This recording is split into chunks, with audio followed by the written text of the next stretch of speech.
Hey. I couldn't tell much of a cringy intro. But hey guys, what's up, Zags here. Today we are here with a video to talk about the rest of the seats for next season. So obviously we're getting towards the end of the season, well not the end of the season, we're getting to the second half of the season, and we've got to sort of look at what's going to happen for the next season, because obviously a lot of people are going to be looking for new teams. People are going to think, am I still good enough for Formula 1? Are they going to have that seat available for the next season? So we're going to run through all of the teams that don't have any drivers confirmed for next season and what I think personally will happen at that seat. Let's start off with Haas, because obviously it's sort of a Ferrari B team at the moment, so maybe Ferrari will sort of decide in a way who's going to be racing for them next season. I think personally that Romain Grosjean will stay on there for another season. There's no reason why he wouldn't. I'm looking at the sort of Wikipedia, so I don't know whether that's technically 100% confirmed, but there's no drivers lined up at all. I thought Grosjean had like a 2-year contract or 3-year contract, but you never know in Formula 1, these things can change like that. So Grosjean I think will stay, and then I think it might end up being a Ferrari young driver in that second seat, or it could even be someone from GP2. That's my personal opinion. I think Grosjean is definitely good enough for Formula 1. I think he's definitely good enough for Haas, and yeah, I'm not sure about the second driver. I don't think Gutierrez, I don't know. I like Gutierrez, but he's not been very good this season. I'll be honest, he's been pretty rubbish. So he needs to either improve in the second half of the season and prove that he's good enough, or maybe it's goodbye Guti for Formula 1. Next up is Manor. I think we can say pretty unpredictable who they'll stay with for next season. I'm pretty sure if Pascal Wehrlein isn't offered a seat anywhere else, he'll probably stay with them. And as for their second driver, it's really tough because, you know, the thing was with Manor, they just need money, and they need whatever driver can bring money. So it would be someone from GP2, I think there's a couple of people in there with a decent budget who probably can afford to step up to Formula 1, or maybe it could be Esteban Ocon for a whole season of Formula 1. I think personally he's good enough for Formula 1. We'll see obviously in the second half of the season how good he really is, or maybe we'll see someone else. I mean, there are a couple of reserve drivers or a couple of young drivers that are good in the junior Formula. Someone like Alex Lynn, I know he's the Williams reserve. I don't know whether they got enough money to sort of buy him a seat somewhere else. They've got the McLaren young drivers, whether Van Dorn actually gets that McLaren seat. I'm pretty sure he will. I'll talk about that in a minute, but I'm pretty sure Van Dorn will get that seat, and I'm pretty sure Button will move elsewhere. So I don't think Van Dorn will be in the line for the Manor seat, because I think he'll already be in Formula 1. But what do you guys think? Manor's a tough one to call, because let's be honest, who on earth knows what's happening with him? So let's move on to McLaren. So what do I think is going to happen? Fernando Alonso already confirmed in that first seat, but second seat, well, I've been hearing rumours that Jenson Button has been going to the Williams factory to talk about a possible contract for next season. Obviously, it's sort of like, for a lot of British F1 fans, it's sort of like a dream, sort of full circle for his career, because he started at Williams and now he's going to take a big journey, won a World Championship race, one of the biggest teams on the grid, and now he's going to be going back to where he started. I think it'd be a really nice way to send off his career, whether it's 1 or 2 seasons at Williams. I think that's good. But let's be honest, they're replacing most likely Massa with another older driver. So for Williams, I mean, they've always been one of those teams that I think will bring through some young talent, but they're not really doing that if they bring in Button. So I think it'll probably be Bottas alongside Jenson Button for next season at Williams. So that's that already covered. And in terms of McLaren, I think it will be Alonso alongside Stoffel Van Dorn. Renault, obviously we know a lot about Renault now because we've been playing with them as a career mode team who are pretty rubbish. So, and obviously I'm not very good either. But so Renault, what do they do for next season? It's tough because obviously they had Esteban Ocon on like a loan basically from Mercedes for the first part of the season as a test driver, but obviously now he's gone to Manor. They have a load of sort of test drivers in Junior Formula, sorry, not Julian Palmer. Junior Formula, they have got quite a lot of young test drivers. They've got Sergei Sorokin.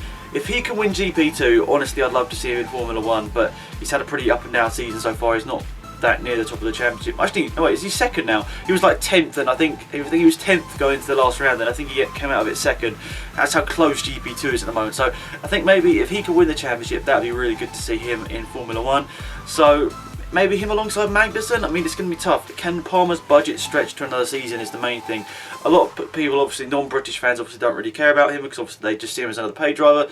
Obviously, as British F1 fans, we want to see him in Formula 1 because it's another British driver, and we don't really care that if he brings, you know, a nice little budget with him. We don't really care about that. That's the sort of world we live in Formula 1, isn't it? As long as it's as long as the paid driver isn't from your country, it's alright to go, you know, make fun of them or whatever. But if they're from your country, no, we can't say anything about it. But I've got to be honest, Palmer obviously does bring a little bit of a budget to Renault, and in terms of Magnussen, as I heard over the last couple of days, that he's not really going to be waiting on a contract. He's not going to beg for a new contract at Renault, which is, it's nice and refreshing to hear that. But you know, for him coming out and saying that sort of makes me think that he slightly is begging for it. He obviously he hasn't heard anything from Renault, and I've also heard Palmer come out the last couple of days saying that he thinks that Renault are going to be waiting towards the end of the season to sort of announce their drivers, so it's going to give Palmer a chance to prove himself. So obviously Palmer's had a pretty rubbish season, a pretty write-off first half of the season, really, no points and no really standout performances, but there's a possibility in the second half of the season Palmer can do those wrongs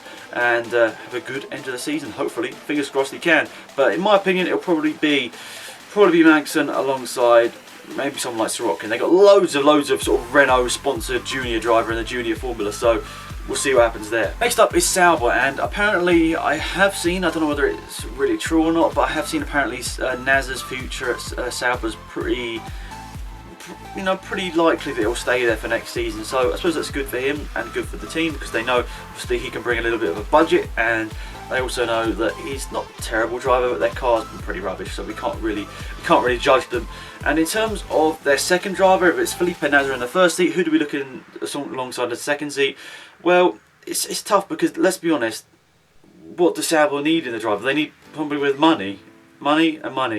And where are you going to get a driver with lots of money? You're going to have to look into the GP2 most likely and just pick out one with a lot of money. So maybe if Sergei Sirotkin doesn't win GP2 or doesn't maybe impress Renault enough, he won't get that seat. Maybe he'll go to Sauber.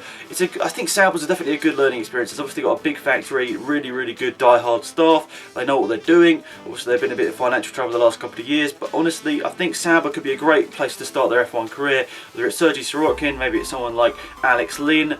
I don't know who else can win the championship. There's like 10 different names, I think, but loads of people could win it. And if they do, and they don't get a bigger sort of top end seat, Sauber, perfect opportunity. So I think it will be probably Felipe Nasr alongside a GP2 driver. Sorry, Marcus Ericsson. I don't think he's quite done well enough to get another season. But then Nasr's not done that great either, and it looks like he's probably going to be in that seat as well. Toro Rosso. So apparently Franz Tost saying that he wants to keep Kvyat for another season. Obviously Kvyat now has F1 experience. He knows what he's doing. Kimi Raikkonen quote. He knows what he's doing, but is he getting too old? I'm not sure where he is. I think he's like 22, 23 now, Daniel Kvyat. So, you know, it gets to a point, obviously, the Red Bull Toro Rosso team is the young drivers team, and the fact that they've got like a 18, 19-year-old in the first team winning races, it sort of makes the junior team a bit defunct in a way, because it gets to a point that, obviously, this point now, how long is it going to take for one of those Toro Rosso drivers to prove they're good enough to get Ricciardo or get Verstappen out of the seat? It's pretty unlikely that's going to happen. So that Toro Rosso team's a bit defunct at the moment. Personally, I think it would be good to see Kvyat for another season. Obviously, he's had a terrible start to the season in general, really. Well, they obviously had that podium, which I think is obviously good, but apart from that, it's been quite rubbish. I mean, he's had quite a few crashes. He's been involved in that crash in Russia, which obviously got his rep down quite badly. I think he had a crash in the race before, didn't he?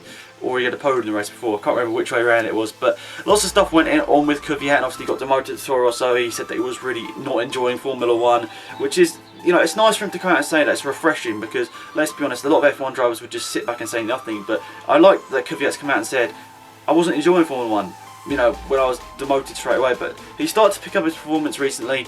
He needs to just consistently outperform Sainz, and I think he'll honestly show that he's good enough, because when they were teammates in GP2, a lot of people forget, sorry, GP3, Kvyat absolutely destroyed him, and Carlos Sainz obviously went on to go to Formula Renault, and then went on to Formula 1 that way. Kvyat went from GP3 straight up to F1, so I think that Kvyat just needs to re-prove himself. He proved in his first year of Formula 1 that he was good enough. That second year in Red Bull was pretty decent as well. He scored 1 points for Ricciardo. He just needs to prove to everyone how good he was, and just need to get that morale up.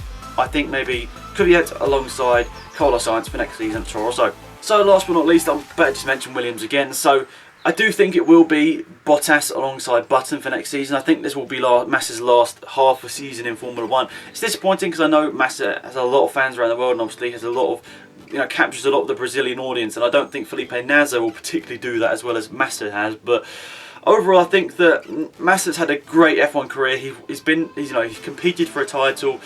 He's been an incredible character for the sport, and he's shown a lot. So I think, even if this is Massa's last season, I think he's done a lot and he's proved a lot of people wrong.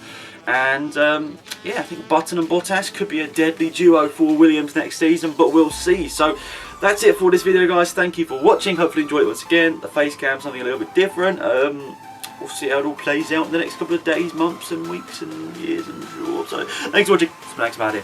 Goodbye. If you enjoyed, remember to leave a like on the video. It's always appreciated. It helps me out grow the channel, which is always awesome. And if you are new to the channel and indeed like the content, please hit subscribe button. It really does show that you're liking the content I'm putting out. Of course, any feedback, any ideas, leave them in the comment section down below. If you're new, remember to go and follow me on Twitter as well. Loads of new stuff going up on there as well, including possible new video ideas and stuff you want to get involved in, maybe open lobbies. Leave it all there over on Twitter. But anyway, thank you for watching. Hopefully you enjoyed it. It's been Axel out here. Goodbye.